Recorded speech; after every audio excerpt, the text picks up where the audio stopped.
ઊંઝા એપીએમસીની ચૂંટણીમાં ભાજપે મેન્ડેટ જાહેર કરતા વિવાદ થયો છે। પૂર્વ વાઇસ ચેરમેન અરવિંદ પટેલને મેન્ડેટ ન મળતા તેઓ નિરાશ થઈ ગયા અને તેમણે કહ્યું છે કે પાર્ટીના નિર્ણયથી આઘાત લાગ્યો। એમએલએની વાત પાર્ટીએ ન સાંભળી, વિશ્વાસમાં લીધા વગર જ નામ કપાયું હોવાનો આક્ષેપ લગાવ્યો। પાર્ટીના વફાદાર કાર્યકર તરીકે હંમેશા જવાબદારી નિભાવી છે। પાર્ટીના નેતાઓ પોતાના જ માણસોને સાચવતા હોવાનો આરોપ લગાવ્યો। કાર્યકર્તાઓને થઈ રહ્યો છે અન્યાય। પાર્ટીએ ધારાસભ્યના બદલે ગેરવહીવટ કરનારને સપોર્ટ કર્યો।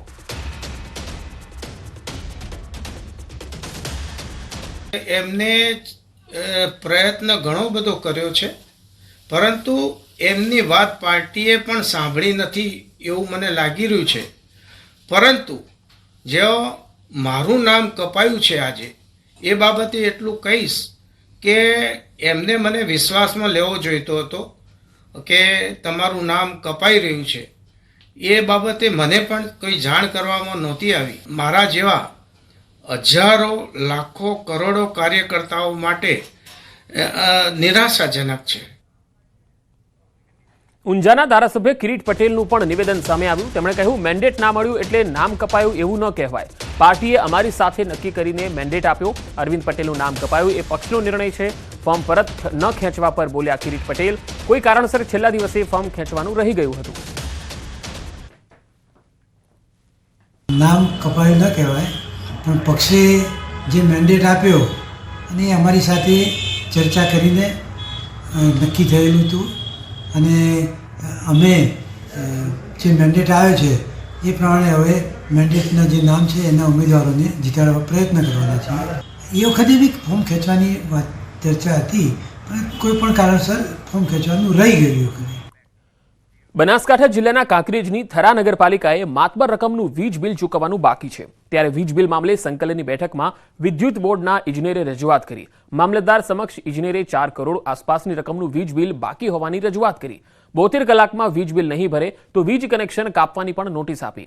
થરા નગરપાલિકાને નોટિસ ઇસ્યુ કરી અને જાણ કરવામાં આવી।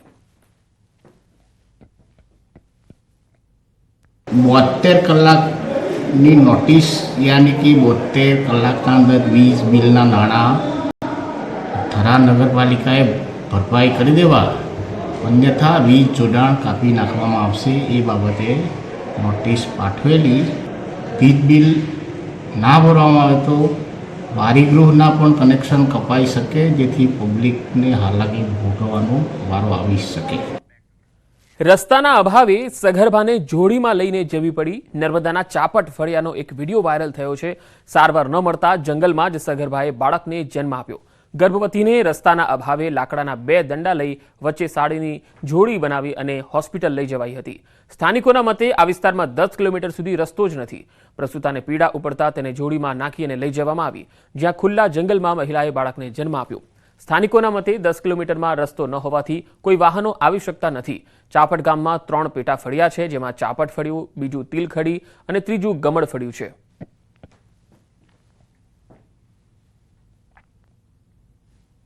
दस किलोमीटर सुधी रोड रस्ताना अभावना कारण जे एक महिलानी जे डिलिवरी थी ते रस्तामां आवता डिलिवरी थई गई थी।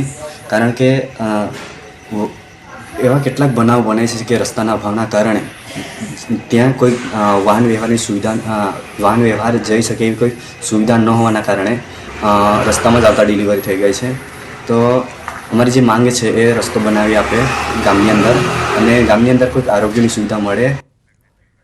રાજ્ય સરકારે સૂચિત કરેલા જંત્રી દર સામે એક તરફી બિલ્ડરો વિરોધ કરી રહ્યા છે, તો મહેસાણા જિલ્લાના ખેડૂતો નવા જંત્રી દરનું સમર્થન કરી રહ્યા છે। ખેડૂતોએ નવી જંત્રીના સમર્થનમાં જિલ્લા કલેક્ટરને આવેદન આપ્યું। મહેસાણા જિલ્લાના ખેડૂતોને આશા છે કે નવા જંત્રી દર લાગુ થશે તો જમીનોનું પૂરતું વળતર મળશે। મકાનો દુકાનો મોંઘા થવા પાછળ ખેડૂતોના ભ્રષ્ટાચારને જવાબદાર ગણાવી રહ્યા છે। ખેડૂતોનું માનવું છે કે મકાન મોંઘા થવાનું કારણ ટેક્સ છે, નહીં કે જંત્રી દર। અને આ ખેડૂત કોઈ સ્વાર્થી નથી। ખેડૂતની જંત્રીના લાભથી જો બીજા મકાન ઉપર કે બીજા ઉપર અસર થતી હોય તો અમે એમાં પણ ક્રેડાઈ કે બીજી સંસ્થાઓના સાથે છીએ, અને મકાનની કિંમતના ઉપરનો જે ટેક્સનું ભારણ અત્યારે 40%થી વધારે છે એના જ ભારણ ઓછું કરવું જોઈએ, નહીં કે જંત્રીનો ઘટાડો કરવો જોઈએ। દિલ્હી મુંબઈ કોરિડોર પ્રોજેક્ટના કારણે 10 ગામોમાં 17 મૂળભૂત સુવિધાઓ છીનવાઈ ગઈ। જેને લઈ ગામના લોકોએ 2 વખત આ મામલે રજૂઆત કરી. કોઈ ઉકેલ ન આવતા ગ્રામજનો દ્વારા બીજી કોરિડોર કામગીરી બંધ કરી ફરી ત્રીજી વાર રજૂઆત કરતા અંતે 17માંથી 16 માંગણીઓનો સર્વાનુમતે સ્વીકાર કરાયો. પરંતુ ખેડૂતોની મુખ્ય માંગણી પાક નિષ્ફળના વળતર અંગે કોઈ પણ નિર્ણય નહીં લેવાતા ખેડૂતોમાં નારાજગી જોવા મળી, જેથી આ મામલે ખેડૂતો દ્વારા પ્રાંત અધિકારીને આવેદન આપી રવિવાર સુધી કોઈ નિર્ણય લેવા માટે અપીલ કરાઈ. જો સોમવાર સુધી નિર્ણય નહીં લેવાય તો ફરી દિલ્હી મુંબઈ કોરિડોરની કામગીરી બંધ કરવાની ચીમકી આપવામાં આવી. છેલ્લા 3 વર્ષથી અમે અમારી મૂળભૂત સુવિધાઓ બાબતે અનેક આંદોલનોને આવેદનપત્ર આપી ઉગ્ર આંદોલનો કરી હાઈવેના કામ બંધ કરાવી લડત લડતા જઈને આવતા હતા. પરંતુ 3 પ્રાંત અધિકારીની બદલીઓ થઈ ગઈ, પણ હાલના વર્તમાન જે અમારા પ્રાંત અધિકારી છે એમનો અમે ખૂબ ખૂબ આભાર માનીએ છીએ કે છેલ્લા 3 વર્ષ બાદ આ પ્રાંત અધિકારી શ્રી દ્વારા અમારી માંગોને સ્વીકારવામાં આવી. મોરબી માર્કેટિંગ યાર્ડમાં કપાસની આવક શરૂ થઈ છે. આ વર્ષે અતિવૃષ્ટિના કારણે પાકને ભારે નુકસાન થયું છે. તેમ છતાંય માર્કેટિંગ યાર્ડમાં જાણે સફેદ સોનાનો વરસાદ થયો હોય તેવી સ્થિતિ જોવા મળી. યાર્ડમાં હાલ મગફળી, કઠોળ સહિતની જણસની આવક ચાલુ છે, જેમાં સૌથી વધુ કપાસની આવક નોંધાઈ. છેલ્લા 8 દિવસમાં મોરબી માર્કેટિંગ યાર્ડમાં 95,000 મણ કપાસની આવક થઈ. ખેડૂતોને કપાસની ગુણવત્તા પ્રમાણે 1 મણના 1300 થી 1530 રૂપિયાના ભાવ મળી રહ્યા છે. હજુ પણ સારા ભાવ મળશે તેવી આશાએ ખેડૂતો કપાસનો સંગ્રહ કરી રહ્યા છે. ખેડૂતો હજી પોતાનો માલ ઘરે જ રાખી વેચાણ કરતા નથી. ઊંચો ભાવ મળવાની અપેક્ષાએ ખેડૂતો વેચાણ કરતા નથી. કપાસનો ભાવ તો સ્ટેબલ રહેવાની શક્ય રહે, બહુ વધારો આવશે નહીં, પણ ખેડૂતોને અપેક્ષા હોય એવું અમને લાગે. અમરેલી જિલ્લામાં કડકડતી ઠંડીમાં ગ્રામ્ય વિસ્તારોમાં સિંહોના આટાફેરાથી ગ્રામજનોમાં ભયનો માહોલ છે. લાઠીના ઇંગોરાળા અને લીલિયાના ટીંબા ગામમાં શિયાળાની કાતિલ ઠંડીમાં લટાર મારી રહ્યા છે આ સિંહો. ડાલામથાની લટાર સીસીટીવીમાં પણ કેદ થઈ. લાઠીના ઇંગોરાળા ગામમાં સાવજોએ 4 પશુઓનું મારણ કરતા ગ્રામજનોમાં ખળભળાટ મચી ગયો હતો. 2 અલગ અલગ તસવીર આપણે બતાવી રહ્યા છીએ. એક આજની તસવીર છે તો બીજી ગઈકાલની છે. અમરેલીમાં છેક સોસાયટી સુધી ઘૂસ્યું સિંહોનું ટોળું. ખાંભાની આનંદ સોસાયટીમાં 4 સિંહ ઘૂસ્યા. આનંદ સોસાયટી વિસ્તારમાં હનુમાનજી મંદિર નજીક 4 સિંહોએ ગાયનું મારણ કર્યું. 2 સિંહણ અને 2 સિંહ બાળે ખાંભા શહેરમાં મારણ કરતા નજરે પડ્યા. શિકારની મેજબાની માણતા સિંહોનો વિડીયો સોશિયલ મીડિયામાં વાયરલ થયો. ખાંભાના ગ્રામજનોએ શહેરમાં જ સિંહ દર્શન કર્યા.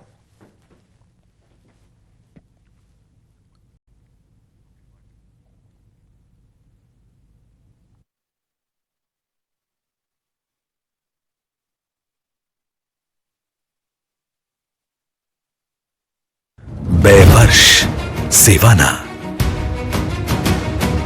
2 વર્ષ દૃઢ સંકલ્પના, 2 વર્ષ સમર્પણના. પરિણામ ઉત્તમથી સર્વોત્તમ તરફ સતત ગતિ કરતું આપણું ગુજરાત.